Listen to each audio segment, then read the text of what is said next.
A lawyer has been accused of blowing $10,200,000 in company funds in a 6-month Vegas junket, whatever that is. I'm guessing just like for fun or whatever, vacation, whatever. But oh man, 10.2 million. That is so much money. Let's check this out.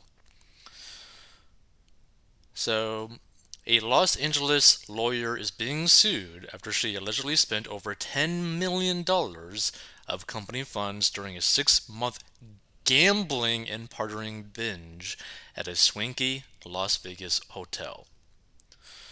Sarah Jacqueline King of Orange County is accused of falsifying millions of dollars worth of loans from LDR International Limited of the British Virgin Islands, according to a lawsuit filed on February 11th in California federal court.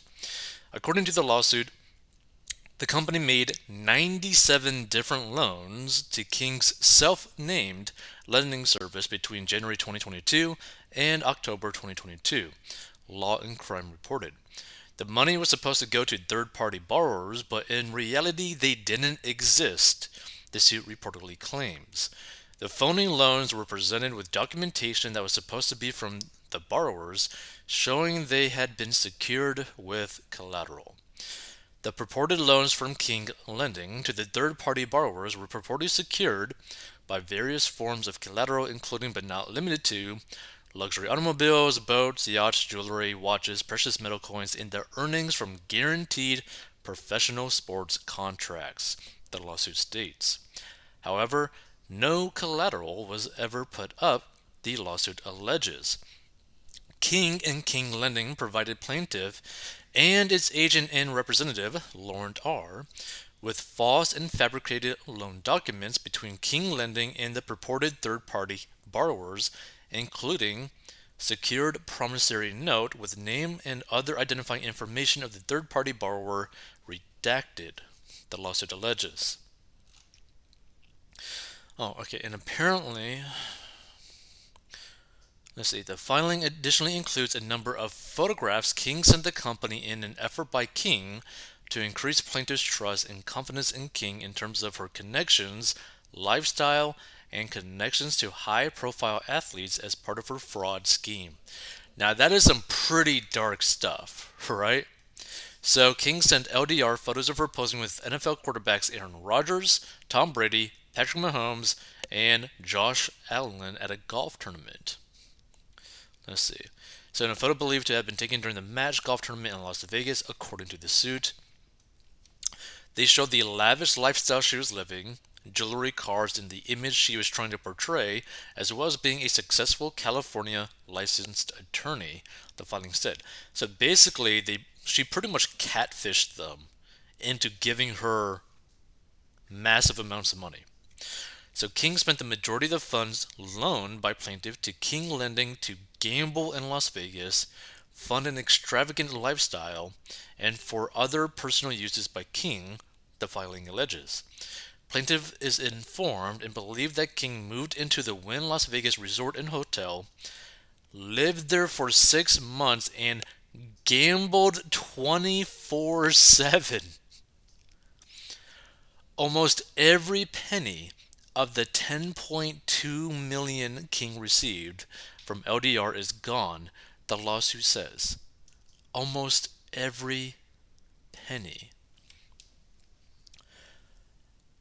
That is insane to me because to basically gamble all that, like, this is like an addiction type of scenario, right? That, like, she was so addicted to gambling and living a life of luxury that she was willing to do whatever it took to get her hands on massive amounts of money.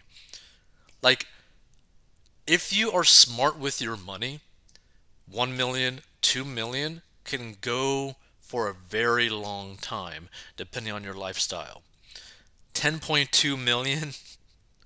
Like, the crazy thing about this, depending on the interest rate of like loans or whatever, she could have potentially stuck all this money into the S&P 500, for an example, get paid in like a dividend, and pay back the loan, and still turn a profit.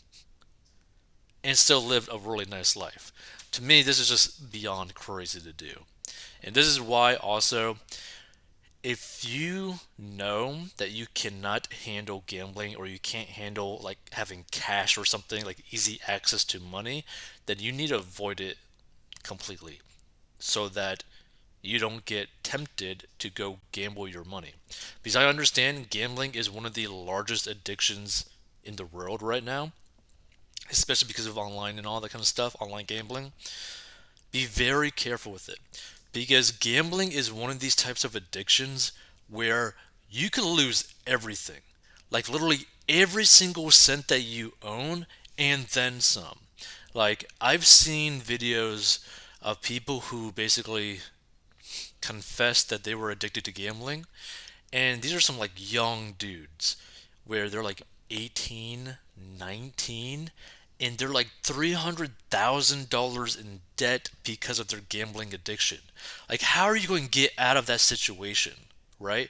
Especially depending on like if you're that far addicted into gambling, you're probably gambling on very gray or very dark websites, companies, or whatever, to where if you don't pay your money to those people, you are probably not going to be functioning like a normal human being anymore. Like, do not go down the route of a gambling addiction. It is extremely dark, extremely costly, and you can literally lose every single thing in your life. So the lawsuit says that King's ex-husband has since fled to Morocco and has backed the accusations that King engaged in massive fraud, Long Crime reported. King now says she is broke. King has recently provided evidence she only has $11.98 to her name, according to the lawsuit. So she went from 10.2 million in basically loans to $11.98. That's crazy. And as recently as this month, however, King is still asking LDR for more money to make back the money she has stolen. Okay, this is actually like way worse than I was expecting. This is like an extremely hardcore gambling addiction. Because even with facing basic, like, you could face like potentially 20 years for this type of theft, right? Even while facing that, she's asking the company that she screwed over, like, oh, promise me, just give me more money and I will make this money back for you. This is a pure gambling addiction.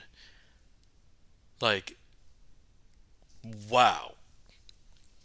The lawsuit accuses King of breach of contract, fraud, civil theft, and account stated, a cause of action in California that allows a creditor to sue for payment. And the thing is, there's literally no way that she could make this type of money unless she were to get like a massive following and do some risque stuff, right? I don't see how she could potentially make anywhere near that money in a quick enough time. So, husband has it safely placed in banks in Morocco. Divorce isn't going to stop the investigation. She would do some time in a posh lame security, white collar prison, be out in a few years, join her ex in Morocco where they will both spend the money, and feds should be able to trace her gambling expenditures, wires, transfers, always follow the money. Now, the thing is, I truly believe, personally, that she spent every single cent of it, other than the $11. Because if you have that strong of a gambling addiction where you basically go through 10 million in 6 months, or you basically live in a hotel so that you can gamble 24/7, you're done. Like, in terms of like financially speaking, you're so bad with money, you're going to lose every single cent of it. And this person says she went through $10 million in 6 months. That's quite an accomplishment. Which, funny enough, I believe there's some lottery winners that have made more money than that and lost it in like a month. Let's see, she should be working in the defense department. They know how to spend as well. 10 million on black.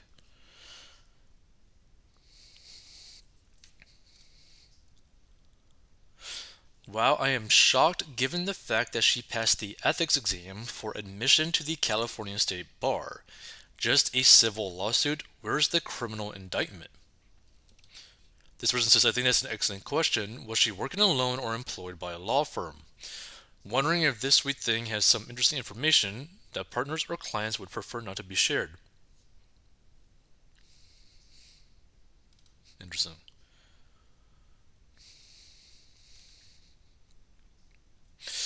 See, this has nothing to do with being a lawyer. It is straight up financial fraud.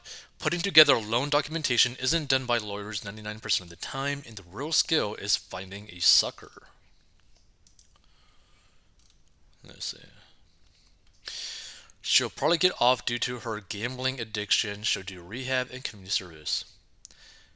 The thing is, they probably aren't going to do criminal charges yet because they're maybe trying to get at least some form of money back.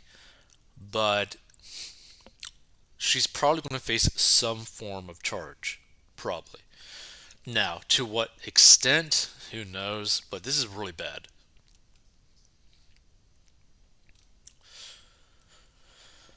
Let's see. She used falsified documents to get 10 million from a bank and now they're accepting her proof that she only has $12 to her name. Better check on the ex-husband who fled to Morocco. The thing is, again, because of her addiction, I think she literally spent all of her money that she committed fraud with.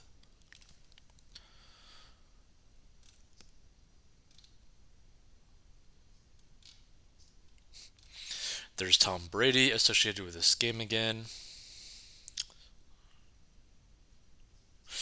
I don't know why people are having a hard time believing a woman could blow through $10 million in a short time frame. Apparently, they've never been married or divorced.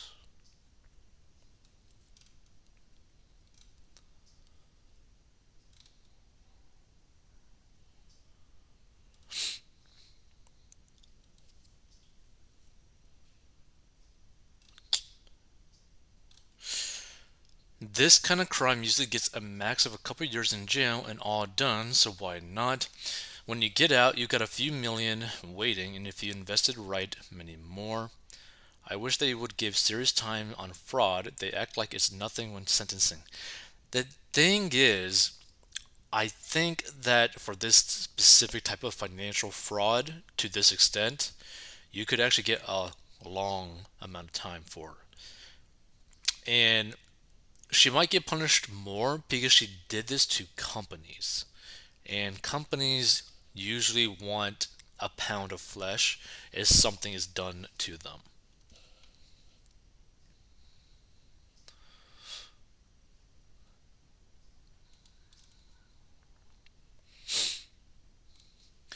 So these high stakes lenders don't check the percentage of the loans. There were fake social security numbers, addresses, bank accounts, etc. I find all of that hard to believe. When you take a mortgage, they need bank account info and money traced for down payment, salary records. But this, just a name, what a farce.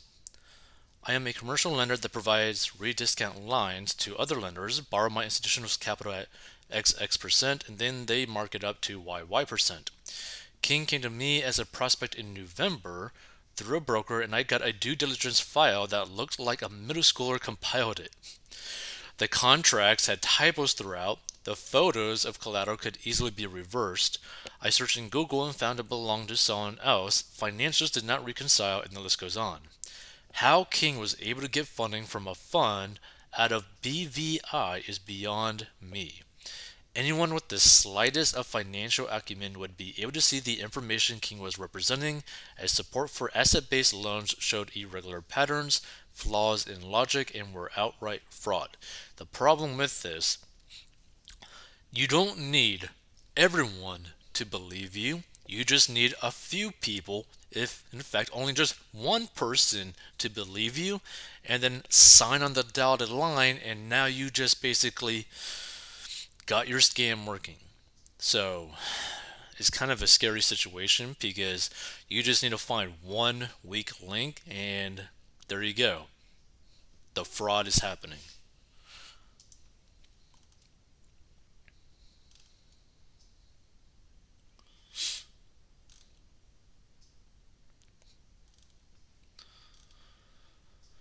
Gambling brings out the worst in some people, especially when losing. Yep. Gambling is a losing proposition. Every game is designed from the ground up to favor the house. You never get a fair break. The only game where you have a shot is blackjack if you know the game and how to bet it. Knowing how to bet the game requires you to count cards. If the casinos perceive that you are counting cards, they throw you out. They will not tolerate shifting the odds out of their favor. Okay, so basically, from what I've seen, the only people that have been able to make a consistent amount of money in terms of like when they gamble is once they are positive, like a certain number or a certain times, like so let's say that, yeah, let's just say that it's like a certain number. Like let's say that if they made like if they like for example, let's say that they are betting $1,000 and they're okay with completely losing the $1,000, right? For fun. But if they turn like a $200 profit, they immediately just walk, right? So like a 20% profit. They just immediately walk, period. Regardless of how long it takes them, if they make $200 plus on top of their $1,000 that they initially had, like it might go down a bit, it might go up, but once they get past that, they cut it off and walk away, right? Because they were already okay losing the $1,000, but as soon as they got that 1.2 total, done, right? The problem is a lot of people who are gambling addicts cannot leave. And the big issue is that when they lose that one, like that initial $1,000, they go back into like an ATM machine or whatever and start pulling out money to try to bet more. Try to make that money back. Try to like game the system. Like, oh, I can make that money back. It just take me one or two lucky hands, and I could double my money, and I'll be good. I'll be green. That's the problem. This is an addiction. Gambling is an addiction. It's very easily able to become addiction because it's the reason why, for example, lottery tickets are so tempting to so many people because you could end up, you know, spending $2 on like a scratch off or something and like literally win a $500 payout. Well, what are you going to do? You just won $500. A lot of people are going to put that $500 back into more scratch offs, right? Because they're like, oh, I mean, if I put $500 back into the scratch offs, especially the scratch off that I already made for the $500, that specific game, I'm bound to at least make some more money, but in reality, they probably are going to lose all that $500 that they just won. But they are now addicted to that quick, easy money. So, it's a very big issue.